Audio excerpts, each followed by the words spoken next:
Aïe, aïe, aïe, aïe, aïe, aïe, aïe, aïe, aïe. Ça, c'est la pire chose qui puisse t'arriver quand t'es en encadrant.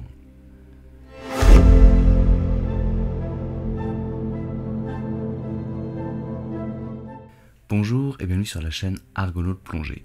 Ceci est la première vidéo de ce qui j'espère sera une série que je vais intituler Incident de plongée.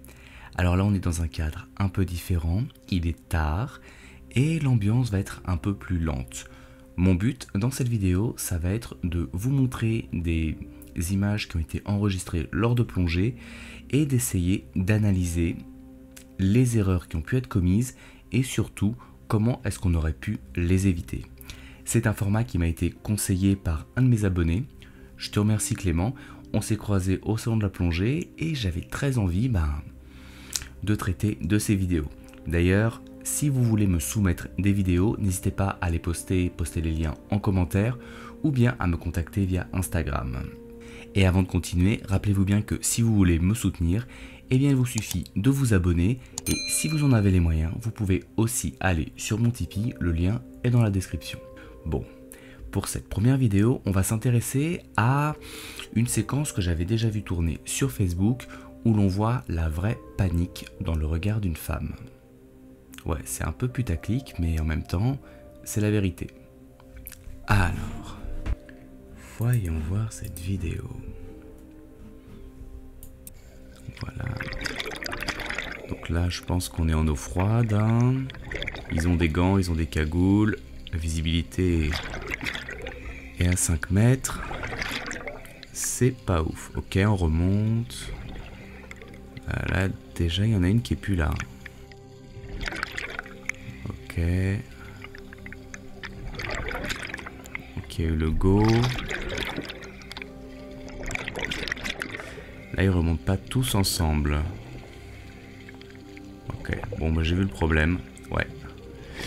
Et là, elles se sent toutes seules. C'est la panique.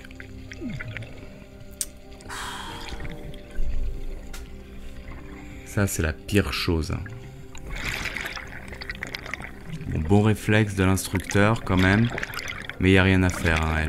Elle est plus là.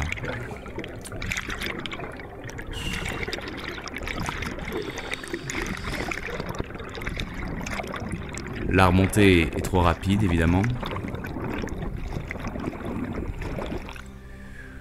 On voit qu'il la tient. Ouais, et des plongeurs qui remontent en même temps, c'est bien, ça fera plus de gens au caisson. Ok. Qu'est-ce qu'on vient de voir? Avant vraiment d'analyser ça en détail, je voudrais juste vous expliquer comment est-ce qu'on se retrouve dans cette situation. Généralement, pour se retrouver dans cette situation-là, ça va être une accumulation de petits problèmes qui vont faire augmenter votre jauge de stress. Et moi, quand je regarde cette vidéo, je remarque assez rapidement qu'on avait déjà un plongeur stressé avant même que le problème débute. Donc il est probable que cette plongeuse avait déjà un souci, peut-être qu'elle n'était pas habituée à ce type de conditions, peut-être que la visibilité l'inquiétait, peut-être qu'elle était low en air, peut-être qu'elle ne connaissait pas son binôme, et donc visiblement, avant même la remontée, il y avait déjà un souci. Et c'est ça qu'il faut essayer de repérer lorsque l'on est instructeur et même lorsque nous-mêmes on est plongeur pour le fun, c'est pouvoir jauger le stress de nos binômes ou notre propre stress. Car c'est cette angoisse qui, au fur et à mesure, peut nous amener à une situation de panique qui va complètement nous faire déconnecter et on ne pourra plus penser convenablement. Donc maintenant, on va analyser un peu ce qu'on vient de voir.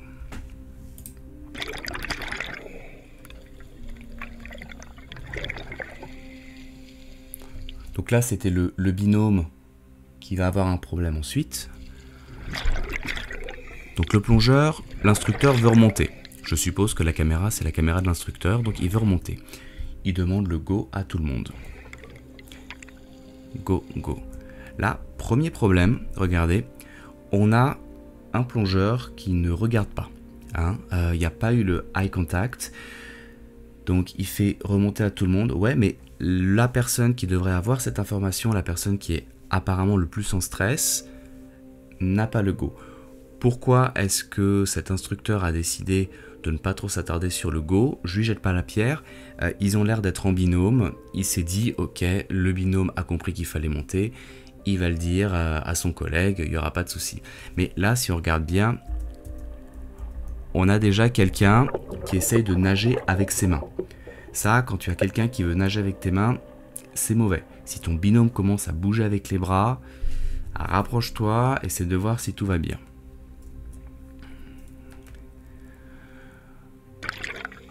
Bon, pour l'instant, je ne vois pas d'erreur très grande, hormis le fait que malheureusement l'instructeur n'a pas attendu le go de ce plongeur qui regardait le sol et a dû se dire que ce sera le binôme qui s'en occupera.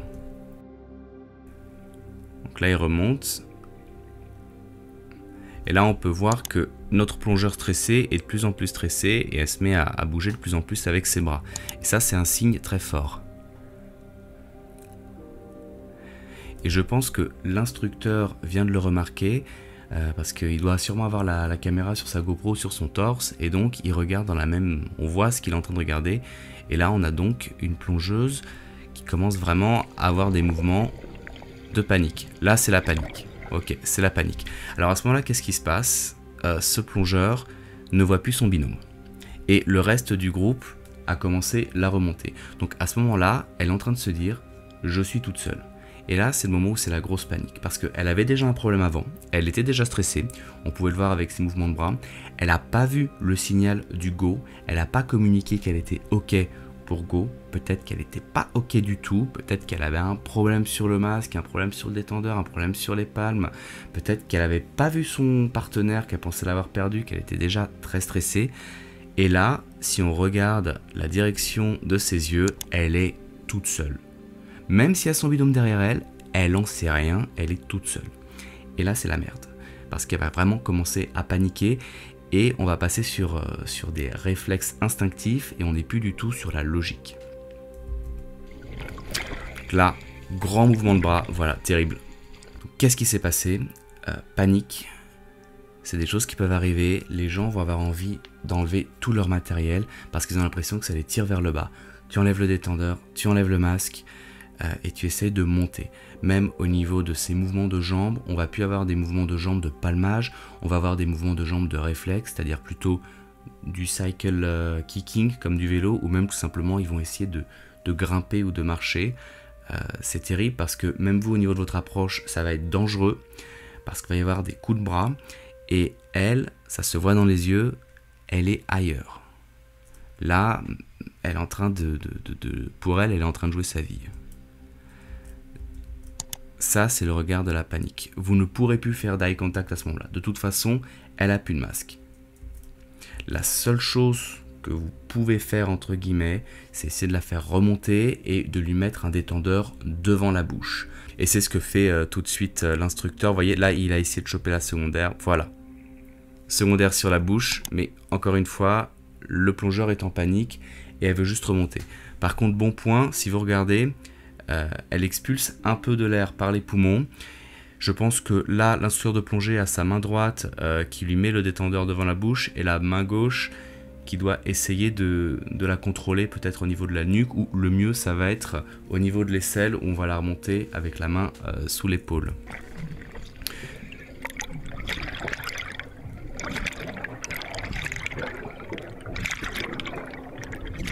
Bon, autant vous dire que là sur les vitesses de remontée on n'en a plus rien à foutre. Là, l'objectif, c'est de l'empêcher de respirer de l'eau. Donc, il faut qu'elle remonte. Vous, en tant qu'encadrant, vous essayez autant que faire se peut de lui laisser le détendeur sous la bouche. Si vous y pensez, vous pouvez essayer de purger un peu, mais c'est raide.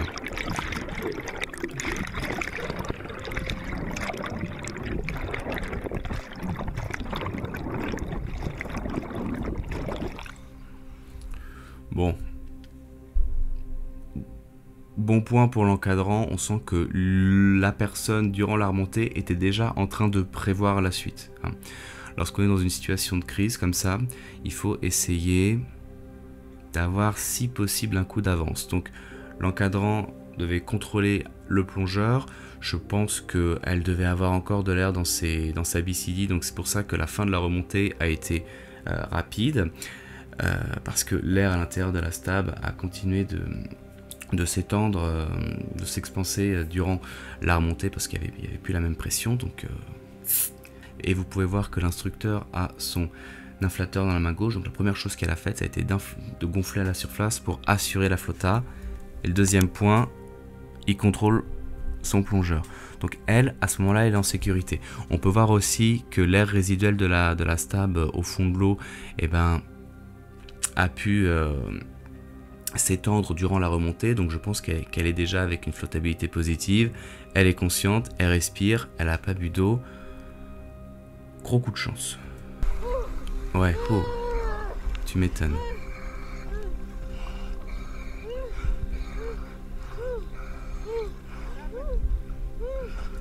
Et il est fort probable que cette plongeuse ne se rappelle de rien. Bon. Petit point sur les plongeurs qui ont fait la remontée aussi. Bon, si c'est ta femme, je comprends que tu veux remonter. Mais si vous êtes dans un groupe, même s'il y a un incident de plongée, si vous voyez que c'est l'instructeur qui remonte avec la plongeuse en catastrophe comme ça, vous pouvez aussi faire une remontée d'urgence, mais vous respectez la vitesse de remontée d'urgence. En l'occurrence, eux, là, ils se remontent comme des fusées, ils vont sûrement finir en caisson. Et s'il y a toute la palanquée qui décide de remonter à cette vitesse-là, ça fait qu'au lieu d'avoir 2 personnes sous oxygène et sous caisson, on se retrouve avec 4 personnes sous oxygène. Donc, si vous êtes témoin de ça, à moins de pouvoir être acteur direct, évidemment vous arrêtez la plongée, mais vous faites une remontée avec une vitesse contrôlée, hein, pas à cette vitesse-là. Bon, beaucoup de choses à dire là-dessus. On va faire un petit point sur les risques. Là, ce qui est risqué, c'était clairement la noyade. Au fond de l'eau, c'était clairement la noyade parce qu'elle a fait sauter son équipement. Ce qui aurait pu se passer, le drame, ça aurait été que durant la remontée, elle ait un réflexe respiratoire, une sorte de spasme qui lui fasse rentrer de l'eau dans les voies respiratoires. Et en fonction de la quantité d'eau, hein, il aurait peut-être fallu commencer les procédures de CPR. Ça peut être très compliqué. Donc ça, c'était le premier drame. Le deuxième, le premier danger, le deuxième gros danger, évidemment, ça aurait été la remontée en retenant sa respiration, hein. Ouais, malheureusement, si vous retenez votre respiration, l'air dans vos poumons va continuer de s'étendre durant la remontée et vous pouvez gravement vous blesser et mourir carrément. Et le troisième point, mais en dessous dans l'ordre de grandeur, c'était évidemment la maladie de décompression, parce que remonter à cette vitesse-là, je connais pas leur plan de plongée, mais il faudra pas s'étonner si on a un petit peu mal au coude le lendemain. Donc ouais, non, là on a eu un beau florilège, hein. Ça fait peur. Sans essayer de rentrer trop dans la critique, hein, mais plus pour avoir un avis constructif, je voudrais voir un peu ce qu'on aurait pu faire de mieux. Donc pour moi, du côté de l'instructeur, au niveau de la remontée, il a fait ce qu'il pouvait, hein, il a assuré en priorité un approvisionnement d'air et si possible contrôle du plongeur pour le faire remonter, sinon clairement elle se serait noyée. Par contre, avant, je pense qu'il aurait peut-être pu s'assurer qu'elle était ok pour remonter, et c'est ce manque de communication qui a causé ce souci. Moi, c'est quelque chose que j'essaie de faire lorsque je travaille, c'est vraiment d'avoir le contact oculaire, le contact du regard avec mes plongeurs. On est tous ok pour remonter et j'attends une réponse. Si vous êtes encadrant, pensez à ça. Ce que peut aussi être un problème pour cette plongeuse-là, c'était peut-être sa palanquée. Avec qui elle était en binôme, est-ce qu'ils se connaissaient ou pas?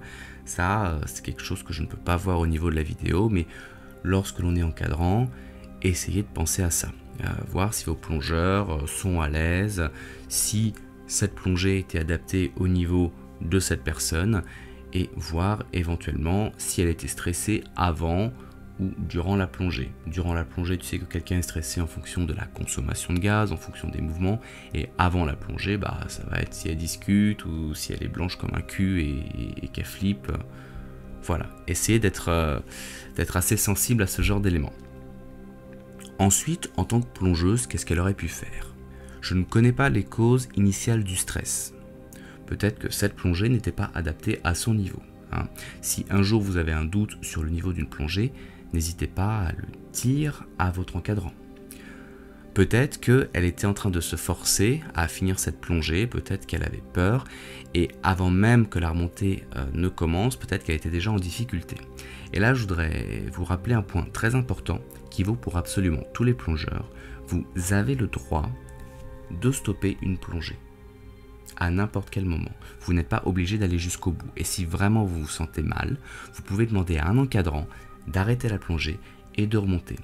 En fonction des zones, on va lâcher peut-être une SMB, on va vous rejoindre à une ligne, mais si vous vous sentez en danger, n'hésitez pas, vous vous en foutez que le groupe vous blâme, et de toute façon, je ne connais pas de plongeur qui irait blâmer quelqu'un qui s'est senti un moment en danger et qui explique après sur le bateau. Mieux valait peut-être pour elle qu'elle demande à arrêter la plongée plus tôt, au lieu de se pousser un petit peu dans ses derniers retranchements pour finir sur une panique. Une autre chose qu'elle aurait pu faire, évidemment, alors qu'elle était en panique, ça aurait été de se rapprocher de son binôme. Si vous vous sentez mal, rapprochez-vous de votre binôme et établissez un contact physique. Et même le binôme en lui-même, il pouvait aussi mettre une main sur l'épaule. Ça peut aider, mine de rien. Respirer, relaxer, ce genre de choses. Et après, malheureusement, elle était déjà presque dans un état de panique. Mais si on regarde à ce moment-là, je pense qu'à ce moment-là, elle était déjà en train de paniquer parce qu'elle ne voyait plus les autres plongeurs. Mais je sais que ça peut paraître un peu compliqué à dire lorsqu'on est sous le stress, mais quand vous êtes en stress, essayez de prendre quelques secondes pour analyser la situation et regarder autour de vous. En l'occurrence, là, elle se sent seule alors que son binôme est derrière elle. Et c'est pour ça qu'elle panique. Elle ne voit plus les plongeurs. Si vous êtes dans cette situation, 3 respirations et regardez tout autour de vous. Bon. Et après, malheureusement, quand on est en panique, on est en panique. Ça sert à rien de donner des conseils. Quand on est en panique, on est en panique. Hein. Là, je vais dire, tu vas garder ton détendeur dans la bouche. Non, évidemment. Là, elle est plus là. Voilà. Heureusement, dans cette vidéo, il n'y a pas eu de blessés. Hein. Ça a juste été une grosse piqûre de rappel. Donc, si je devais conclure, eh ben, ça va être un peu comme l'introduction. Rappelez-vous bien que le stress, c'est une accumulation de petits problèmes. Et la communication, c'est ce qui pourra vous éviter d'arriver au stade de la panique. Là, la communication avec le guide pour qu'elle l'arrête plus tôt, la communication avec son binôme pour lui dire qu'il y avait un problème, la communication au niveau de la remontée, tous ces éléments-là auraient pu éviter ce moment très très dangereux qui, dans un autre contexte, aurait peut-être même eu une issue fatale. Voilà. J'espère que cette petite analyse vous a plu. C'est un nouveau format, j'ai vraiment besoin de vos retours. Moi, ça m'intéresse d'analyser des incidents de plongée parce que je pense qu'on a beaucoup de choses à y apprendre. Mon but n'est pas de juger ou de chercher à blâmer qui que ce soit, mais plus à m'améliorer moi en tant qu'encadrant et peut-être à vous aider à éviter certaines erreurs quand vous serez sur le terrain. Si ce contenu vous a plu, pensez bien à vous abonner, à liker, c'est important pour le référencement. Et si vous voulez vraiment me soutenir, eh bien dans la description de cette vidéo, vous trouverez un lien vers mon Tipeee. J'essaie de dédier plus de temps au montage vidéo pour vous produire plus de contenu. Donc allez y faire un saut, si vous pouvez. Et puis moi, je vous retrouve pour une prochaine vidéo avec des poissons. Et je pense que je vais tourner d'autres analyses comme celle-là, car je trouve ça vraiment très intéressant. Allez, on se revoit dans le bleu. Ciao.